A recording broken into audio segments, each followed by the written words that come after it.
همین الان اسرائیل حمله کرد به صورت زنده موشک زدن و احتمالاً کشته داده اینجا.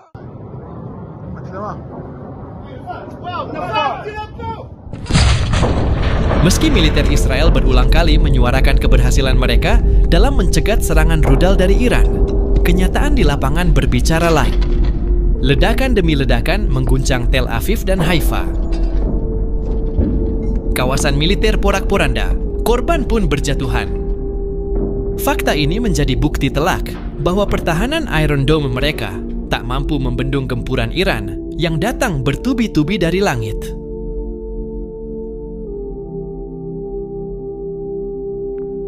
Di tengah situasi yang makin tidak menentu, Tel Aviv berubah jadi kota hantu. Jalanan sepi, toko-toko tutup, dan ribuan warga memilih meninggalkan rumah mereka demi mencari perlindungan.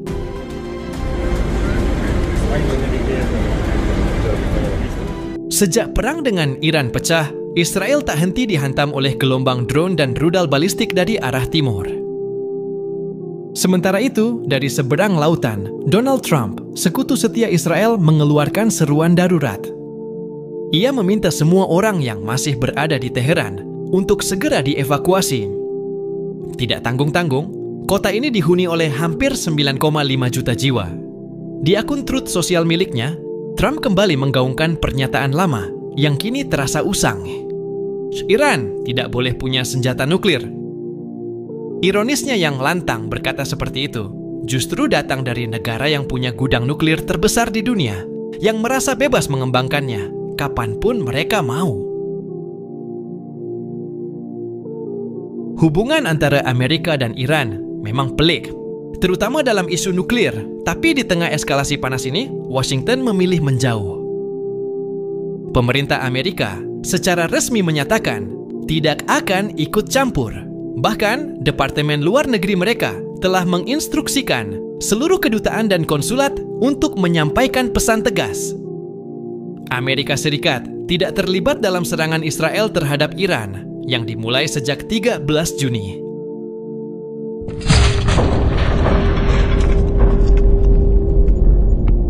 Namun nasib Israel tak hanya diputuskan oleh Washington. Di medan tempur, Iran tidak pernah sendirian. Di belakangnya berdiri para sekutu garis depan, Houthi di Yaman dan Hamas di Gaza. Dan sekarang keduanya mulai bergerak. Pertanyaannya, sejauh mana kekuatan proksi-proksi Iran ini mampu mengguncang dominasi militer Israel?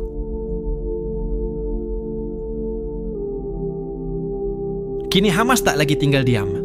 Mereka secara terbuka menyatakan dukungan penuh terhadap Iran dalam menghadapi Israel. Tindakan nyata itu langsung terlihat pada 14 Juni lalu ketika 2 roket ditembakkan dari Gaza menuju Israel bagian selatan. Tepat ketika roket-roket itu melesat di langit, sirene serangan udara meraung di komunitas seperti Near OUS, membangunkan ketakutan lama yang belum juga padam. Meski roket tersebut jatuh di area terbuka tanpa menimbulkan korban jiwa, efek psikologisnya sangat terasa. Pernyataan sikap pun langsung disampaikan oleh Abu Ubaidah, juru bicara Brigade Is-Adin Al-Qassam, sayap militer Hamas. Lewat unggahan di Telegram, ia menegaskan bahwa kelompoknya siap berdiri di belakang Iran. Ia menyindir tajam musuh Zionis, kata Abu Ubaidah.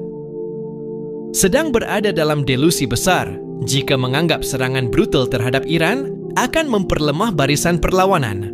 Justru sebaliknya, kesalahan demi kesalahan strategis yang dilakukan Israel itu hanya akan mempercepat kehancuran mereka sendiri.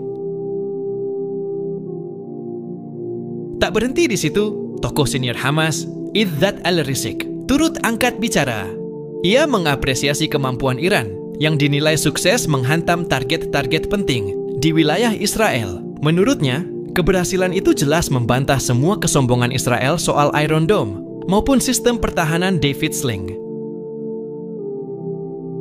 Dua perisai kebanggaan itu ternyata tak mampu sepenuhnya menghentikan gempuran Iran. Di tengah memuncaknya tensi kawasan, Iran kini tak sendiri. arah Yaman, kelompok Houthi menyatakan siap tempur. Mereka mengkonfirmasi telah menembakkan rudal balistik hypersonic ke sejumlah lokasi sensitif di Tel Aviv, baik target militer maupun sipil. Serangan ini bukan aksi tunggal, melainkan bagian dari gelombang serangan tersinkronisasi. Menyusul hujan rudal massal yang lebih dulu dilepaskan Iran, Houthi mengklaim menggunakan rudal bernama Palestina II, dan salah satu rudalnya dilaporkan menghantam wilayah Java di jantung Israel Tengah. Komitmen Houthi sejak awal memang sudah jelas. Mereka berdiri bersama semua pihak yang memilih melawan dominasi Zionis. Solidaritas penuh ditunjukkan, dukungan terhadap Gaza dan Iran mereka nyatakan tanpa ragu. Bahkan mereka bersumpah akan terus meluncurkan serangan dan mungkin jauh lebih besar jika Israel tak segera menghentikan pengepungan dan penindasan terhadap Palestina. Abdul Malik Al-Houthi, pemimpin tertinggi kelompok Ansarullah, bahkan tampil di televisi dari Sana'a untuk menyampaikan kecaman keras atas agresi Israel ke Iran. Ia menyerukan umat muslim di seluruh dunia untuk bersatu membela negara-negara Islam yang menjadi target serangan Israel. Dalam pidatonya, Abdul Malik menyampaikan duka mendalam kepada para pemimpin dan rakyat Iran atas jatuhnya korban jiwa dan kerusakan besar akibat serangan Israel. Ia pun kembali menegaskan dukungan penuh terhadap gelombang pembalasan Iran yang dikemas oleh operasi pada As-Sadiq III. Dengan terlibatnya Houthi di medan perang ini, jelas konflik Israel-Iran akan kian memanas. Melihat catatan Houthi sebelumnya, kemampuan mereka bukan isapan jempol belaka. Mei lalu, mereka sukses menembus sistem pertahanan Israel dan menyerang Bandara Ben Gurion di dekat Tel Aviv.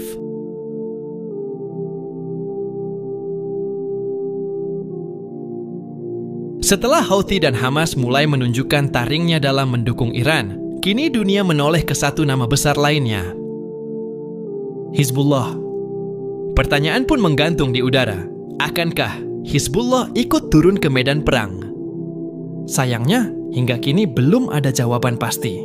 Pada 14 Juni, media Lebanon mengungkapkan adanya kesepakatan keamanan tak resmi antara pemerintah Lebanon dan Hizbullah.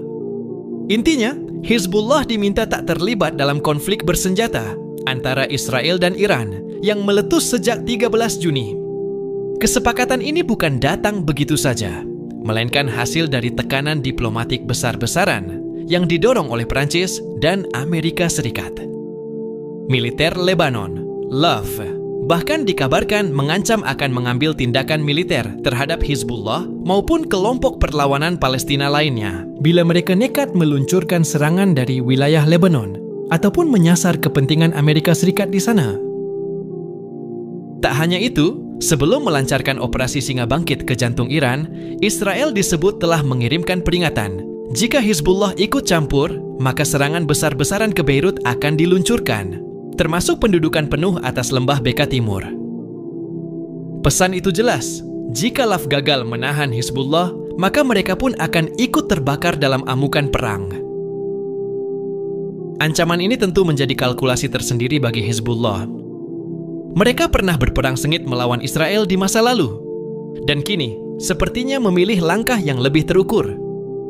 Namun dunia tahu, Hizbullah bukan kelompok yang mudah ditekan.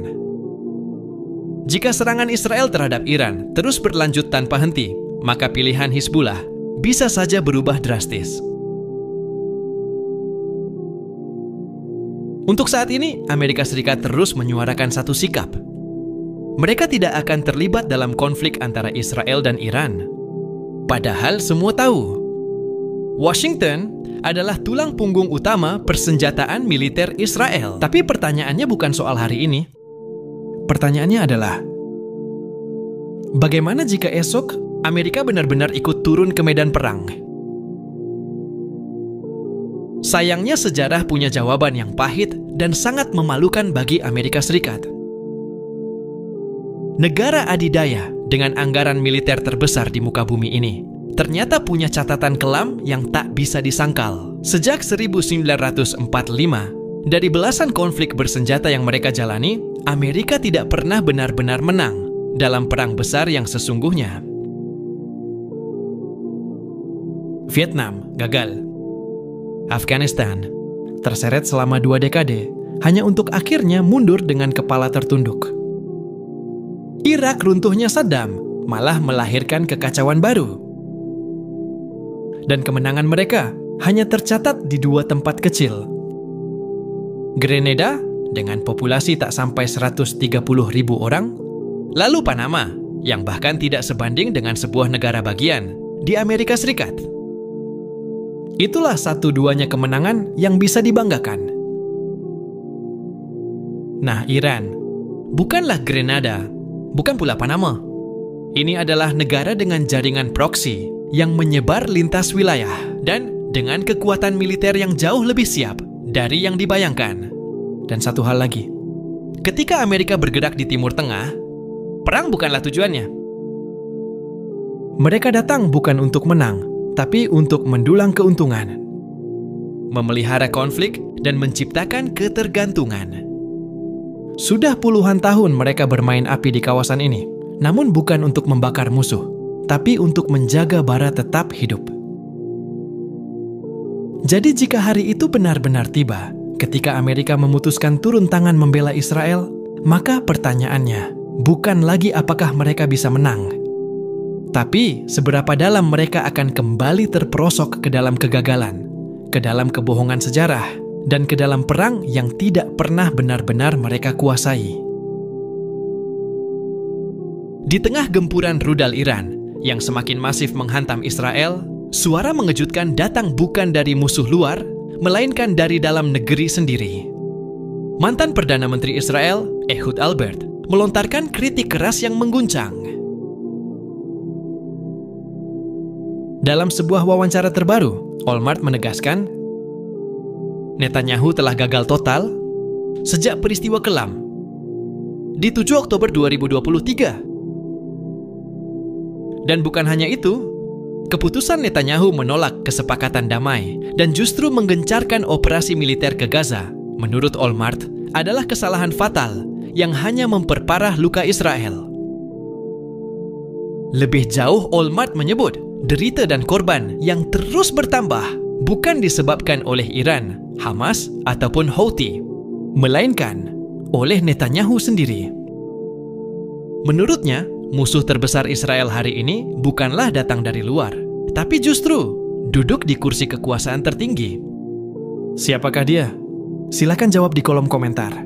Like and subscribe.